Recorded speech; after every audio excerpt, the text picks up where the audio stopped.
وَأَخْرَجَتِ الْأَرْضُ أَثْقَالَهَا، واو ہونٹوں کی نا تمام گلائی سے ادا ہوگی، اخ میں حمزہ اقصی حلق سے ادا ہوگا اور اس کی آواز بلند ہوگی، جہر کے ساتھ ادا کریں گے۔ خوپر ہے اور اس پہ ہمس ہے، روپر ہے، جلدی پڑھیں گے۔ جیم کو بھی تا کو الارض کے لام سے ملا دیں گے۔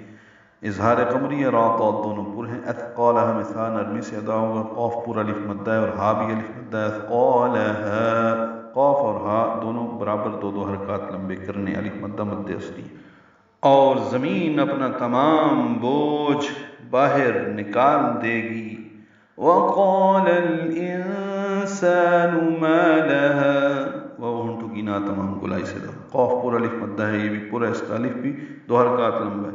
لام کو لام سے ملانا ہے، وقال الانسان، اظہار قمری لام ساکن پہ، انسان میں نون ساکن کے بعد سین آنے کی وجہ سے اخفا ہے، نون کے بعد چھپائیں گے، سا الف مدہ ہے، دو حرکات لمبا ہے، نون کو جلدی پڑھیں گے۔ ما اور ہا، ما لها ہے، ما اور ہا دو دو حرکات لمبے کریں گے، لام کو جلدی پڑھیں گے۔ اور انسان کہے گا اسے کیا ہوا۔